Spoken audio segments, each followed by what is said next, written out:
Okay, hello everyone. My name is Patrick. Hi, my name is Dominic. And today we have the pleasure to introduce to you some new features for Apache StreamPipes with the title StreamPipes New Kids on the Block. So this talk is going to introduce our features about Edge extensions, the client API, and the Data Explorer. So before we start, let's introduce StreamPipes a little bit and talk about what StreamPipes really is. So just to give you a little brief introduction. So Apache StreamPipes is an open source industrial IoT toolbox, which enables non-technical users to connect, analyze, and exploit IoT data streams. And therefore, we provide a rich toolbox of various different components. So, for example, there's StreamPipes Connect to easily connect new IoT data streams into the systems. So, for example, we're talking about typical IoT protocols such as ROS, OPC UA, MQTT. Then the core component is the pipeline editor, where users can easily define and model analytical pipelines in a drag and drop style, and by easily connecting individual processing elements together. So we're going to see this later on more in detail. Then there's a live dashboard to quickly inspect connected data. And one of the features we're going to talk later, which is currently in beta version, is the Data Explorer. So this is for people who are not interested at live data in general, but want to more exploit historical data. So we provide a way to store connected data sources in a persistent fashion, and then later on go through the data, explore it, which we're going to show in a little demo and talk about much more in detail. And lastly, there's a notifications, internal notifications module, where you can define some user-defined text components that you want to send out in case for any notifications. So how does it work? Let's go over it step by step. So in the middle, you see the one of the core components, the pipeline editor, with a previously modeled analytical pipeline. But sequentially, if we start a new project, we first start off by connecting a new data source. So on the left, you see as one of the first steps, we provide a rich set of adapters in order to connect to external systems or sensors via various typical and related IoT protocols. We see here OPC UA, MQTT, standard protocols such as REST, or newly ones such as ROS for the robot operating system. But we also see other related Apache projects such as PLC4X, which enable us or provide us a unified way in order to connect to a lot of different IoT data sources, such as PLCs, for example. After having connected the data sources, we can switch over to the pipeline editor, where users spend, I would say, most of the time. So we provide a rich set of extensible and reusable data processors and sinks. So these are shown in the top part of the browser screenshot. And currently we have roughly about 100 pipeline elements for different kinds of wrapper technologies. So we provide standalone microservices that can be later on invoked. So we're going to talk about the invocation of certain processing services later on, but also we provide some implementations for a distributed execution into big data frameworks such as Apache Flink. So after having defined the pipeline, we can deploy and execute it. And this is going to be, especially the deployment part, is going to be something we're going to talk about later on in more detail and compare it to the new Edge extensions. And currently, we provide various ways in order to install and host and deploy StreamPipes. So since we use Docker, as our way to orchestrate all the individual services. We kind of abstracted from the underlying infrastructure, so we can deploy and run on x86 architectures as well as on ARM-based systems, but also on Linux, on Mac or Windows. And we also provide a Helm chart to deploy StreamPipes into Kubernetes. And lastly, what's the purpose of doing all this? It's because we want to realize certain use cases. And for that, I'd like to switch over to the next slide to talk about them a little bit more in detail. So what we experience from the community and from our daily work with the tool. So typical use cases can be classified into these 4 categories right now. So at first, there's a use case which is about continuous asset monitoring. So here, a user can easily connect to an asset in a on the shop floor, like a certain machinery or something like this, and can simply use the pipeline editor in order to create dashboards, in order to create live visualizations about the data, to quickly gain insights of the current state of that asset that is being monitored. In addition to that, we can also, because the pipeline elements and data processes are extendable, provide a software development kit for them, easily extend this toolbox by defining new processing elements in order to customize the system, for example, to define certain KPI analytics processes that derive live KPIs from that previously connected data sources that are, for example, relevant for production or for other domains. Let's shift over to the other 2 remaining use cases that are more focused on newly arising and valid technologies and domains, which is all about machine learning. So for instance, with StreamPipes, it's really easy to quickly collect a huge set of training data and pre-process the data right away in order to build up a so-called training data repository as a first step before actually going into the data processing and machine learning pipeline. And once we have the data trained or a model trained on that data, we can easily, on the one hand, use a pre-trained model and integrate it back into a processing element within StreamPipes. So we had a talk yesterday about that of our colleagues. You need to check that video out. And besides using data-driven machine learning models as a decision-making element, we can also use more traditional rule-based systems based on complex event processing in order to detect time-critical situations or use that for product quality inspection if you're using, for example, image data. So what is our vision? It's actually to become a very easy to use all-in-one toolbox for the management of IoT data and also to support non-technical users in analyzing live data from industrial machinery. So what is our roadmap now? So we started in the Apache incubator like 1.5 years ago. And our goal now is to have a stable release, so a 1.0 version by the end of this year.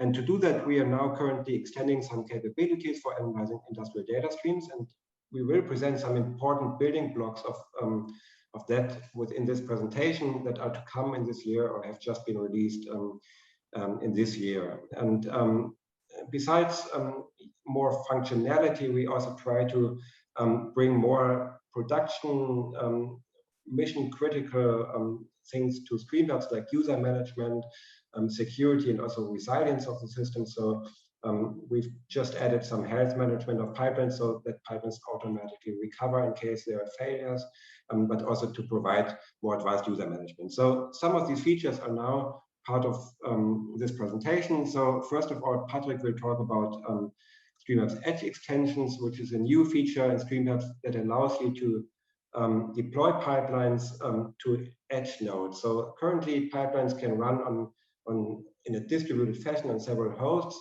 but with this new architectural extension, you can select where to run a specific data processor from a pipeline. So that's a very cool feature that Patrick will present in a minute. And then there are two more features we would like to highlight in this talk. The first is the client API, which allows users to interact with StreamPipes and concepts for StreamPipes from external applications. So that should contribute to the overall developer experience. And finally, we will present the Data Explorer, which is a tool for visually inspecting historical data that has been stored by StreamPipes from real-time data sources, and that will be also released this year. So now let me give back to Patrick, who will start with the first part on StreamPipes Edge extension. All right, let me just get my screen sharing back. All right. So the first part of the new kit for StreamPipes is going to be the Edge extensions, and I would like to start with a deeper look on how the architecture today looks like of StreamPipes. So basically from the top to the bottom, we start with a UI, which you previously have been seen by, or have been presented by Dominic. Then most of the magic is happening in the back end of StreamPipes currently, which is mostly focused on pipeline management. So here we have a matching module, for example, where elements are basically assessed while, or live assessed while connecting them together during the pipeline authoring process. Then we got the monitoring module that Dominic just briefly talked about. And then, of course, there's an execution module that sends out the individual invocation requests that contain the user configurations for the individual pipeline elements that are to be started on the pipeline element microservices that have been registered previously. And on the other side, we do have several storage options, or use several storage options to store and query individual, for example, pipeline descriptions. And we use, for example, influx to store historical data currently. But right now, when we go to the bottom part of the figure, we see that adapters and processors and sinks, so all the pipeline elements, are communicating with a transport layer. So it's commonly currently Kafka in a pub/sub fashion. And when we look at current limitations, when we would bring this architecture to the edge, there are some limitations with the design of the pipeline and their deployment and the messaging itself. So currently, the pipeline deployment is rather rigid and limited because users don't have any options where to deploy individual processing. So there's no way how to say, okay, I want to run that process on that node and the other one on another node. Second point is that we currently only use like a one-fits-it-all transport layer at a central location, which is fine if we talk about cloud deployments and cloud infrastructures, where we can use that scalability of currently available message systems. But for a geo-distributed deployment, it's not feasible to have this excessive round-trip communication between individual pipeline elements. And lastly, it's a point that hits us all when we talk about edge computing is the heterogeneity aspects of different compute resources and architectures of the different infrastructure nodes. So the idea is to have a geo-distributed pipeline management approach that still abstracts the users from the technical details. And we envision a master agent-like design with a central coordinator integrated within the backend and locally running node controller instances that manage pipeline elements and all the other parts that are necessary in order for the deployment and for a resilient and fault-tolerant management of the processes locally. And for the messaging, we envision that locally deployed pipeline elements use local event exchange So they use intra-node communication, whereas we want to relay certain event streams for inter-node communication if required. So for example, if there's one subset of pipeline elements deployed on the edge, the other one deployed in the cloud, we relay these output event streams to the corresponding cloud node. And therefore, we want to provide lightweight messaging on the edge and use scalable transport layer on cloud. And still, which is one of the most interesting or most valuable features, is that we want to give the users the options to flexibly deploy individual pipeline elements using, basically selection or other strategies. So if we look at the architecture extension from a higher level, we see the master agent pattern where we extend the backend with the node management part that centrally oversees all the nodes that have been registered. So a node in that case, or an agent, is represented by a node controller instance that has several functionalities. For example, it manages the event stream relays, it manages the pipeline element lifecycle within the pipeline element manager, it manages local container deployment and collects resources that are sent and synchronized to the central node management in order to assess the current status of a node. How does it look like from the setup phase? So basically what we prerequisite is Docker and Docker Compose and a running StreamPipes instance in the cloud. And we only need a step, like a 4-step process in order to get a node up and running. So therefore, we first need to generate an API token from within the StreamPipes UI. This one we can integrate into the Docker Compose description we see on the right-hand side, and configure it with an environment variable. Then upon starting this container, it self-registers with a backend. And after having registered with the backend, it auto-deploys the suitable StreamPipes extensions containers and the relevant other management containers, such as the broker. And after that, it's ready to use. So if we go through a deployment walkthrough, it looks like this. The pipeline management receives the pipeline description, then fetches all online and healthy nodes that are currently available, and then sends out the invocation requests for the event stream relays if they are necessary. So here, for example, the node controller already establishes a subscription to a pipeline element P2 and forwards that to the cloud transport layer via a publishing command. Then after step 4, we send out the invocation requests for the individual pipeline element services that are basically only relayed or proxied by the individual node controller instances that are to be hosting a pipeline element.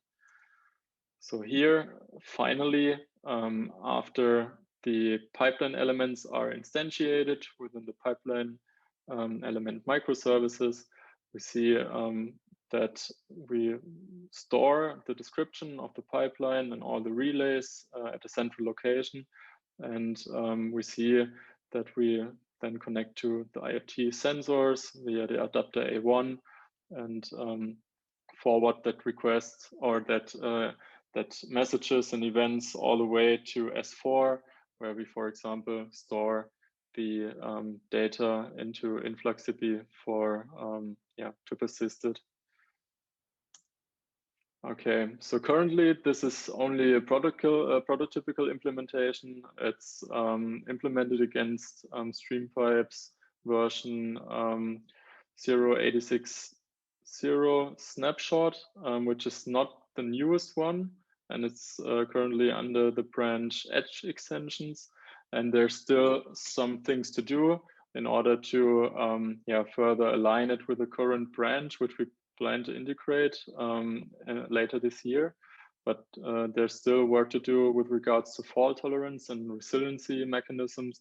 So in order to recover from failures such as node failures, where we need to restart, the processing or redeploy onto other nodes if nodes are not available anymore and they get lost. And we need to handle intermittent network outages. So for example, we need to implement more advanced relay policies. So currently we buffer the events that could not be forwarded to the cloud transport layer up until a certain point, but we can also employ more advanced strategies that would allow to, for example, spill over events to disks and resync later if feasible for that given use case. So, but still I want to give you a little glimpse on how it looks like today. So for that, I'd like to switch over to the browser. And hopefully you can see a node overview of two running and connected nodes here. We got two Raspberry Pis as edge nodes, where we can see the status of that node, where you can see some labels that were attached to them. So for example, edge and Raspberry Pi, and a unique label machine A and machine B, and some resource information. And if we switch back over to the pipeline overview, if we go back to the saving options, we see that we here have a new toggle that says advanced deployment options, where it basically splits up into two categories, which are operation policies that are global policies, so that are assigned for the whole pipeline. So for example, we could define preemption for individual pipelines that are more relevant, give them a corresponding score here, for example, or class from low to high. Then we got event relay options, as already said. So it's going to be purge if we don't really need that data in case of a network outage, or if we want to buffer it for certain events. And we do have deployment options. And more specifically, there's a custom option where you can see that you are provided with given labels or node tags that you can use for filtering given targets. And you can assign an individual deployment target for the respective pipeline element. And with that, you can, from the UI, deploy that pipeline and invoke different services, invoke the relays, and hence deploy pipelines geo-distributedly. Yes. So let's switch back to see if we will receive some MQTT messages. Yeah, we do. And I'm not going to show you the dashboard because that's what Dominic showed you earlier. And so this way you can easily define pipelines and deploy them on geo-distributed nodes, for example, on a machine close or on a Raspberry Pi close to a machine on the edge. All right. That I'd like to hand over to Dominic. Okay, so let me share my screen again, go back to the presentation mode. I hope you can see now the presentation. And let me start with the next concept and quickly show you how the client API works. So within StreamPipes, we have a lot of concepts that are now managed internally, so such as connected data streams. We also have stream metadata so that we know in what type data is being produced, but also know the semantic type, like if it's a temperature value or some other value, and the measurement unit, some things. We have concepts of configured pipelines that are available, and also historical data now that is being persisted in StreamPipes. So all these concepts are currently internally managed, and these are not exposed to the outside. So it's available internally, but now we have many users who ask, can we communicate with StreamPipes from our third-party application, like accessing resources from StreamPipes from other applications? So what are some examples for that? Some users would like to trigger the pipeline lifecycle from external applications. Like you would like to start a pipeline or stop a specific pipeline if a specific situation occurs. If there's some context change, you would like to change the behavior of pipelines. Of course, you also would like to maybe modify pipelines. So thresholds should be adapted based on certain conditions.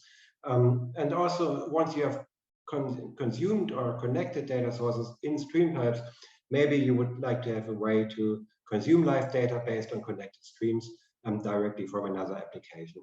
And finally, maybe also some users would like to consume historical data that has been processed by StreamPipes from running pipelines. So just to give you a quick overview of our client API architecture, on the right-hand side, you can see the Apache StreamPipes core, which is the core of StreamPipes.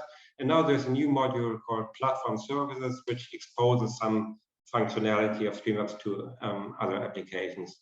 And currently we have two clients. The first one is the REST API client, so you can use this REST API to get information on pipelines and streams and so on over this endpoint.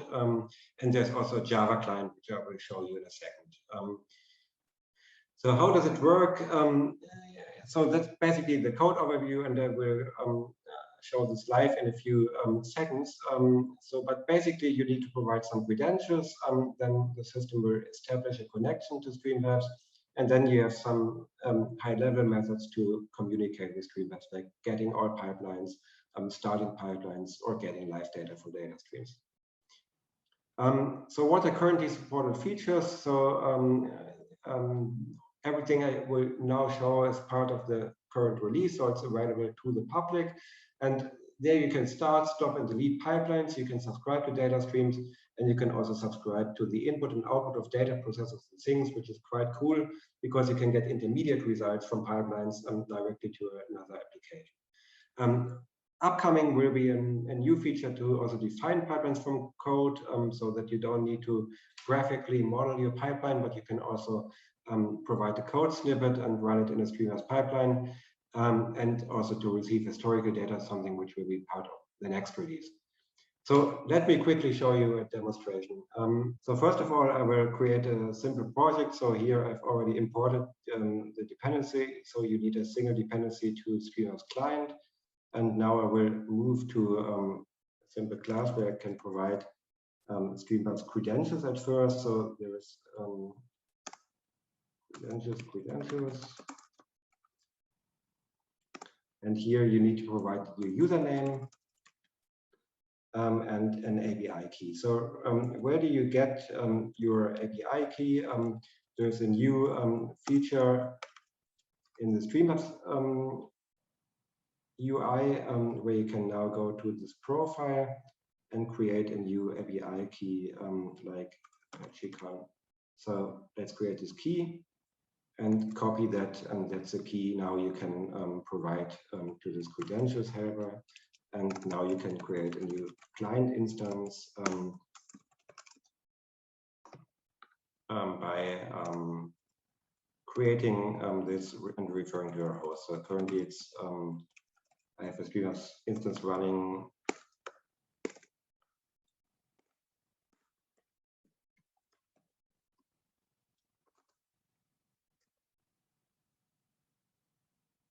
You need to provide the port, your credentials, and in that case, I will disable HTTPS as it's only running on HTTP.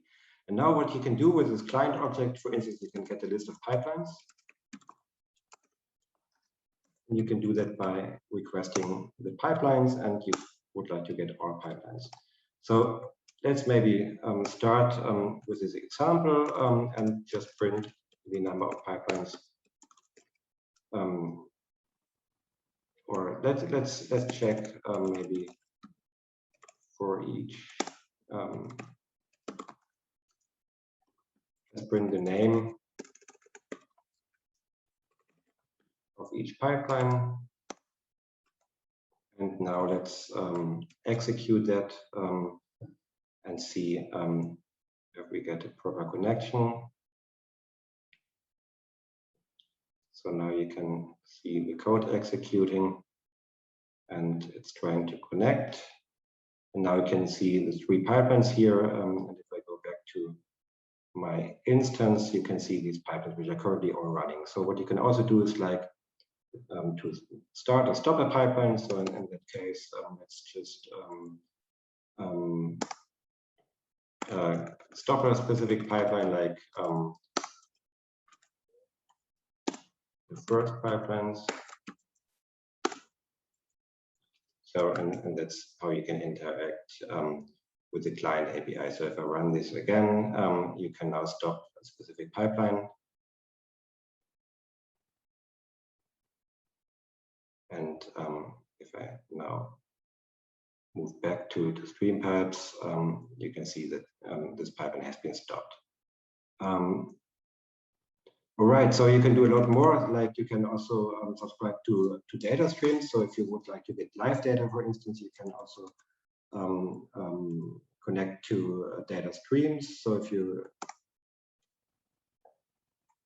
can get a specific stream ID, you can also get all streams and print these. But you can do a lot more, like also subscribing to data processors, which I can't show now due to time constraints. But you can just play around with it, so it's all documented, so you can see what happens in the client API, and that should give you a very quick demonstration here. So let me switch back to the slides.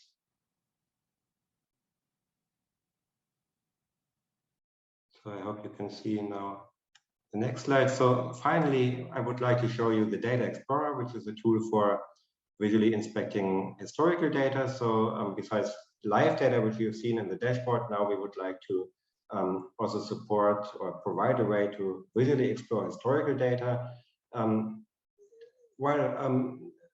First of all, we do that in order to also allow users to compare data from different data streams so that you can inspect what is currently produced, what are measurements from specific sensors, and also to provide a basis for labeling time series data for machine learning tasks, which has already been shown also by the talk from Philip and Marco yesterday.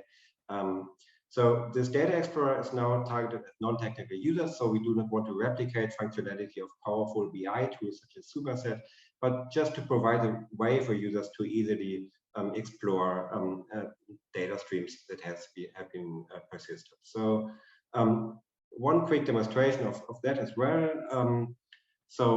The Data Explorer is here. So that's the main view. I've already created a simple data view. Usually you create a data view by using this data lake sync, which is provided over here. So you need to connect it. You can connect it to any data stream, and then it's being persisted and managed by Streamers itself. And then you will find it in the data view section here. So if I now switch to the data view section, you can see live data or historical data from the sensors that have produced like flow values, so you can easily see that, and you can now also inspect if everything is working or you see any outliers in your data. So it's just a way to better understand what kind of data is currently being produced. You can also easily switch to other values, or you can aggregate values. And so there are a lot of features which are currently being developed. So that's a feature which is already available in StreamPipes, but we are now currently working on improving this, adding more visualizations and so on. So that should just give you a quick overview, and I will switch back to my slides. So what is on our roadmap for the Data Explorer? We're currently working on adding more visualizations types. We will be using Apache eCharts for that, which is a great tool with a large number of visualizations that can extend the feature set of our Data Explorer as well. We are working on improving performance for queries that depend on a lot of data being loaded by StreamPipes. And we also plan to expose this REST API to the Streamers client. So all that is being planned for the release, which is coming after the current release, 0.69, probably in August or September, just to give you a rough time frame.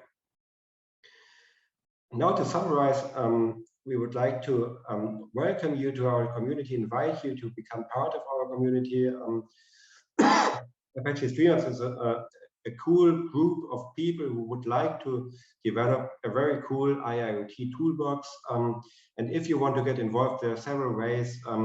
We have a large set of different things where you can help and support, like contributing to UI features, to the core, to extensions, writing new processor things for third-party systems. Also, non-code contributions are very welcome. So here you can find some links.